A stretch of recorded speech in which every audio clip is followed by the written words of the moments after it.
नमस्कार, मैं विनोद वैष्णव और आप सभी देख रहे हैं न्यूज़ 21 टीवी एवं पॉजिटिव। आज मौजूद है सेक्टर 12 जिला फरीदाबाद लघु सचिवालय के सामने।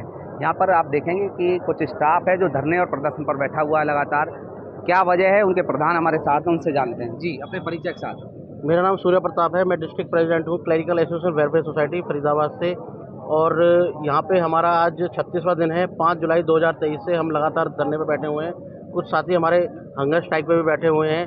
तो सरकार से हमारी एक ही डिमांड है, जो हमारा बेसिक पे 19,900 है उसको रिवाइज करके हमारा बेसिक पे 35,400 किया जाए। और हम सरकार से अपनी जायज़ मांग रहे हैं। और सरकार से हम ये कहना चाहते हैं कि हमारा जो काम का निर्धारण है वो हमारे काम की समीक्षा करके हमारा जो बेसिक पे 35,400 करा जाए।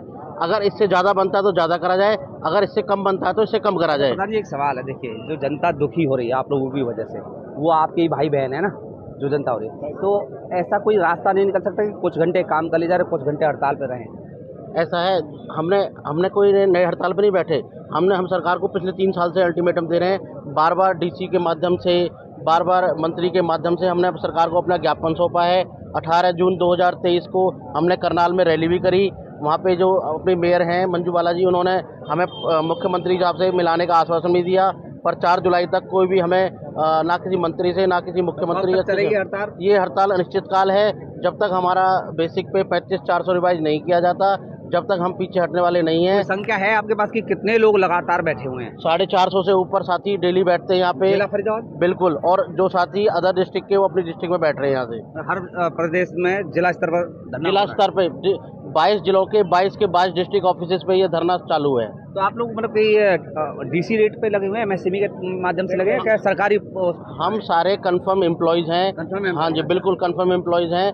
कोई भी यहाँ पे कच्चा कर्मचारी नहीं है। और सरकार से हमारी एक ही डिमांड है, हमारा जो 35,400 है वो हमें दिया जाए। और जो कल दुष्यंत चौटाला जी ने एक बाइट दी है कि HKRN के थ्रू, तो मैं आपके चैनल के माध्यम से उनसे कहना चाहता हूँ कि हम कंफर्म एम्प्लॉय हैं, डरने वाले नहीं हैं, पीछे हटने वाले नहीं हैं। और यहाँ से जब भी उठेंगे 35,400 लेकर उठेंगे। जी मैडम, आप बताएं, आप घर परिवार और बच्चों को छोड़ के धरना प्रदर्शन में हैं, क्या चाहते हैं आप? देखिए, हम यहाँ बैठे हैं घर तो परिवार। परिचय जरूर दीजिए। मेरा नाम सुमन है, मैं हुड्डा डिपार्टमेंट से हूँ। और हम लोग 5 तारीख से कंटिन्यू यहाँ बैठे हुए हैं। हमारे वेतनमान के लिए यहाँ बैठे हैं।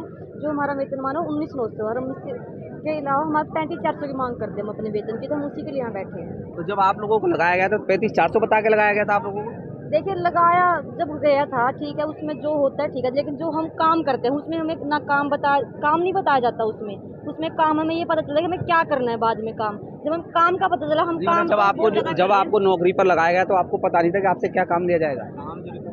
देखो, जो व्यवहारिक जो आती है चीज़, उसी में हमें पता चलता है कि हम क्या काम कर रहे हैं। कहने को तो हमारा जो सरकार ने बोला कि डायरेक्ट डिस्पैच करते हैं, लेकिन आज जो आपको पता, हम यहाँ बैठे हैं, क्या क्या काम अटका है। करते हैं आप बताएं जरा। हम लोग हर तरह के पोर्टल चलाते हैं। कोई ई सैलरी है, ई ऑफिस है, ऑनलाइन जो भी वर्क होते हैं हम सब करते हैं। हम लोग पूरा ऑनलाइन काम करते हैं, लेकिन सरकार की नज़रों में हम सिर्फ डायरेक्ट डिस्पैच करते हैं। तो आज जो काम अटका है उससे सरकार को भी पता चल गया कि ये क्या क्या काम करते हैं। हमें बताने की जरूरत नहीं है, जनता बताएगी कि ये लोग यहाँ बैठे हैं और हमारा ये काम अटका हुआ है इनके बिना। अच्छा प्रधान जी, देखिए, एक सवाल तो है ना कि जैसे मैडम ने बताया कि डायरी डिस्पैच इनकी एक पोस्ट है, लेकिन काम इनसे कोई और कराया जा रहा है। तो इसका हल क्या निकाला जाए? वापसी डायरी डिस्पैच पे भेज दी जाए, एक तो ये हल है। दूसरा, इनकी सैलरी बढ़ा दी जाए और काम वो ले ली जाए जो ले रहे हैं। तो इस पर क्या चाहते हैं, हमारा कैसा हल निकाला जाए? देखिए, एक तो हमें और आपको जॉब नहीं मिलती, जॉब मिल जाए तो उसके बाद फिर हमारे धरने और प्रदर्शन शुरू हो जाते हैं।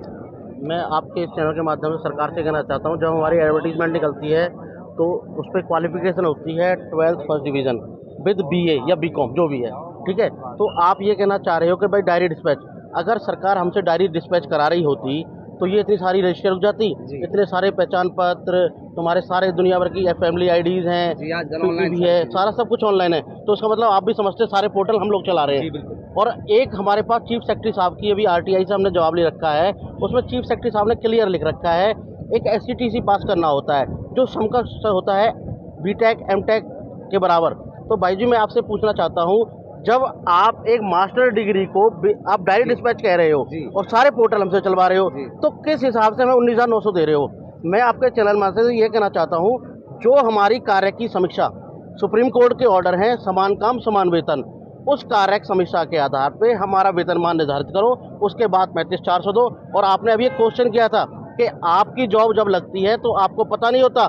भाई साहब, हमें कोई भी चीज़ डिटेल में नहीं दी जाती कि आपसे क्या काम करवाया जाएगा। अगर उस टाइम ये काम करवाया जाता तो हम इस तरह की मतलब चीजें जॉब के वक्त आपको बताया नहीं बताया नहीं जाता। काम लिया जाए। हाँ, और डायरी मैं आपको बताता हूँ, हमारे जो फाइनेंस डिपार्टमेंट है उसकी स्टेटमेंट इस चीज़ को लेकर अलग होती है और चीफ सेक्रेटरी साहब की स्टेटमेंट अलग होती है और हमारे ओएसडी साहब की स्टेटमेंट अलग होती है। ओएसडी साहब ने भी माना है कि आपकी कार्य समीक्षा के आधार पर आपका वेतनमान 35,400 बनता है, पर हम आपको नहीं दे सकते क्योंकि आपके साथ साथ 1,20,000 एम्प्लॉय और भी हैं, उनको भी देना पड़ जाएगा। तो मैं ये इस चैनल के माध्यम से ये कहना चाहूँगा कि अगर उनका भी बनता है तो उनको भी दो।